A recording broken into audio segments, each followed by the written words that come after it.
مولاي صل. Warahmatullahi wabarakatuh. Apa khabar murid-murid?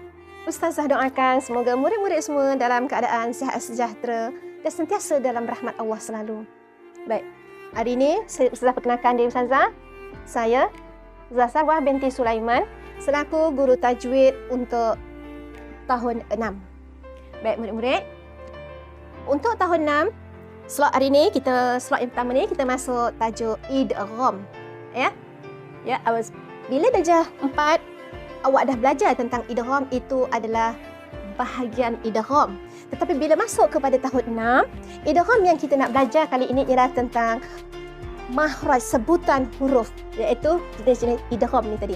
Bahagian idgham ada 3. Baik, sebelum Ustazah masuk kepada tajuk seterusnya, Ustazah nak kenalkan ya, apakah hukum kita nak belajar ilmu tajwid ni tadi. Ya.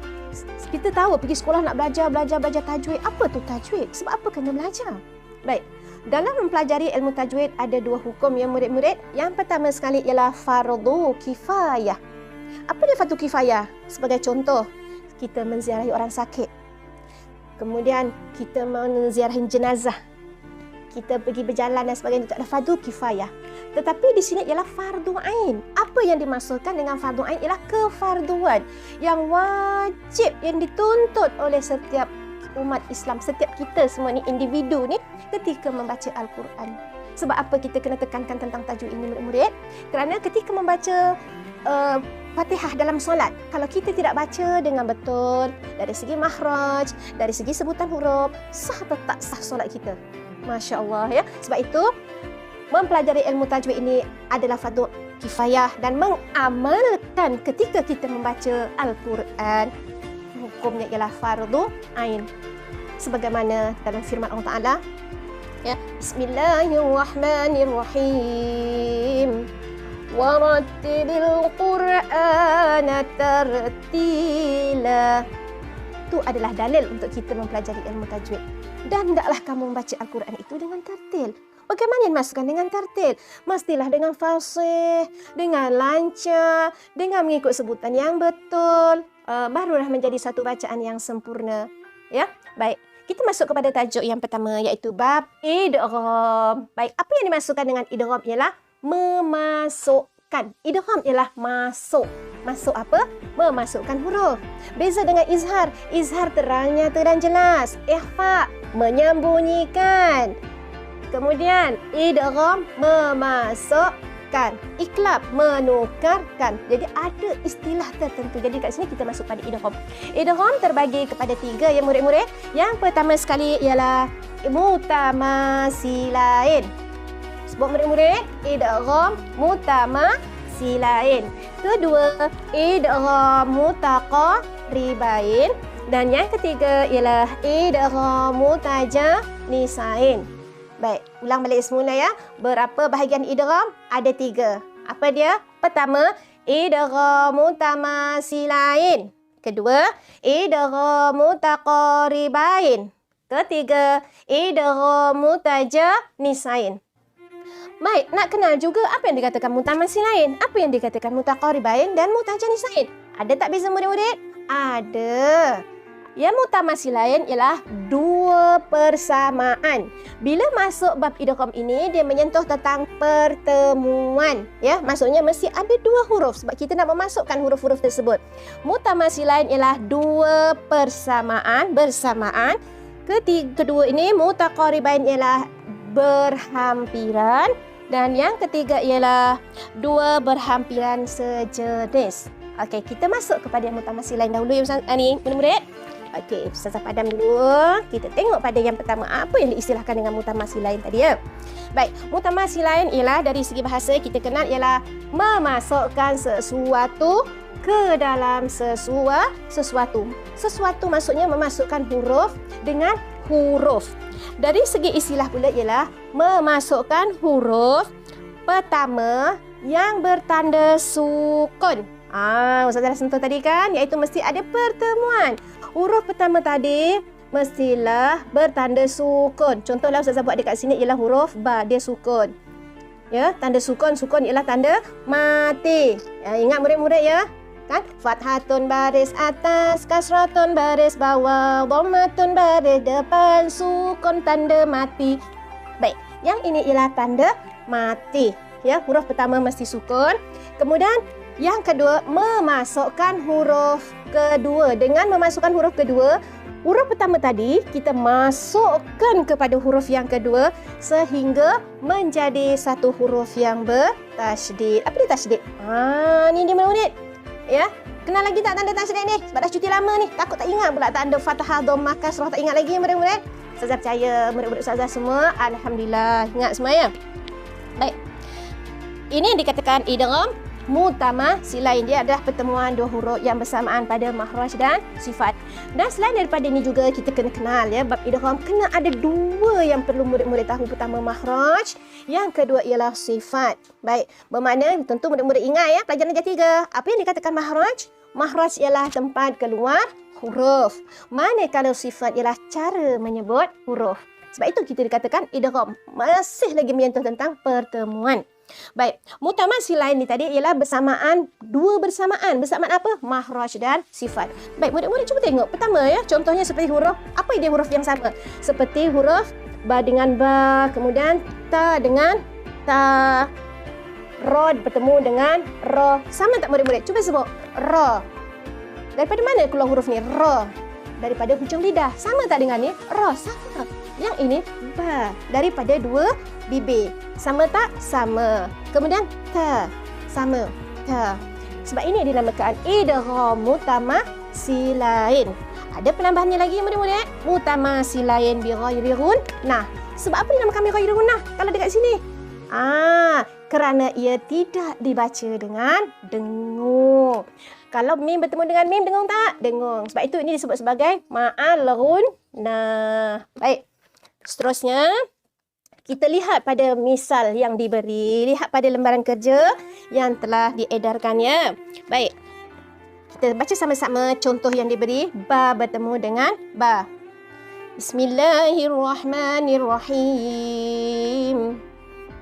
Wa qulna idrib bi'asakal hajar. Ya, jadi kita baca masukkan ba yang pertama terus kepada yang kedua. Jangan kita baca faqulna idrib bi. Dengar tak? Walaupun ba yang pertama itu bersifat qalqalah, jangan kita qalqalahkan sebab kita terus masukkan pada huruf yang kedua ya. Faqulna idrib bi'asakal hajar. Itu bagi misal huruf ba. Seterusnya kita lihat pada huruf ta bertemu dengan ta.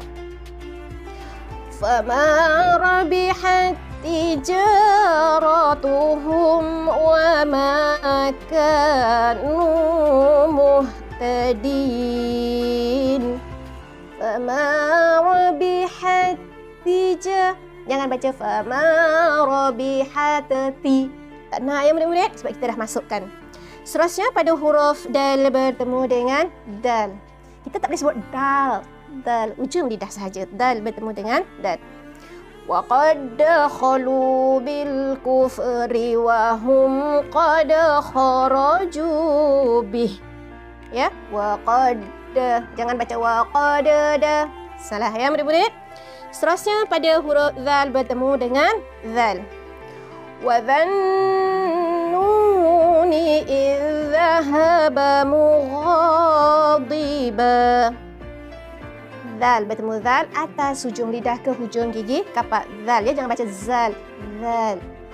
Wa dhannuni idh dhahaba mughadiba. Seterusnya kita lihat pada misal ra bertemu dengan ra. Wadhkur rabbaka katsiran wasabbih bil 'ashyi wal ibkar. Wadhkur rabb, jangan baca wadhkur yang pertama tu, kemudian baru kita masuk yang kedua. Tak boleh ya. Baik.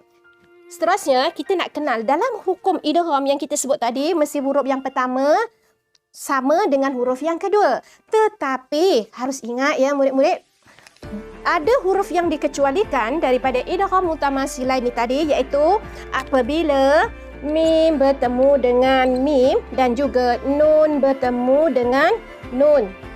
Seterusnya, seperti pada kalimah mim bertemu dengan mim. Sebab ini termasuk dalam hukum idgham. Idgham apa murid-murid? Lain. Contohnya, lahum masalah. Kita tidak boleh baca dengan idgham mutamatsilain. Sebab ada hukum khusus untuknya, iaitu idgham mislain. Di sini ialah idgham mislain ma'al gunnah. Sebab apa dinamakan ma'al gunnah? Disertakan dengan dengung. Nun bertemu dengan nun. Kenapa nun dengan nun tak boleh dimasukkan ya? Pelik. Kenapa Ustazah? Kenapa? Okey, kerana nun bertemu nun hukumnya ialah idgham ma'al gunnah ya. Idgham ma'al gunnah, nun bertemu dengan nun. Sebab itulah huruf yang dikecualikan. Begitu juga pada kalimah madiyah halaka. Pada hukum saktah pun tidak boleh dan hukum mat pun tidak boleh ya. Baik. Kemudian kita nak tahu apakah hukumnya pula dari segi bacaan. Baik, hukumnya ialah wajib diidghamkan. Maksud wajib diidghamkan ialah wajib dimasukkan bunyi huruf tadi, bunyi pertama ke dalam bunyi huruf yang kedua sehinggalah menjadi huruf yang bertasydid. Baik, kita ulang balik semula ya murid-murid. Baik. Apa yang dimasukkan dengan idgham ialah memasukkan, dari segi bahasa ialah memasukkan sesuatu ke dalam sesuatu. Dari segi istilahnya pula ialah nak senang ingatkan murid, kita buat lagu sikitlah. Okey. Memasukkan huruf pertama ke dalam huruf kedua sehingga menjadi satu huruf yang bertasydid. Tasydid ialah tanda sabdu tadi. Huruf yang dikecualikan ni murid-murid, sebab yang ini disebut sebagai mutamatsilain bi ghairi gunnah, maksudnya tidak disertakan dengan dengung. Kalau yang mim bertemu mim mislain ma'al gunnah, kerana disertakan dengan dengung. Baik. Setakat ini saja untuk slide yang pertama kita di bawah tajuk mutamatsilain, dan insya-Allah ya murid-murid, kita akan bersama lagi dalam slide yang seterusnya. Wabillahi taufiq wal hidayah. Wassalamualaikum warahmatullahi wabarakatuh dan selamat beramal wa ilal liqa.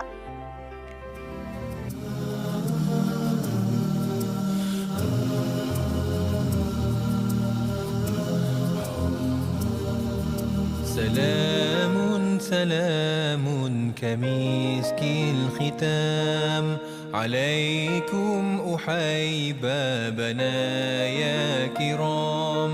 سلام سلام كمسك الختام عليكم أحيبابنا يا كرام. سلام سلام كمسك الختام.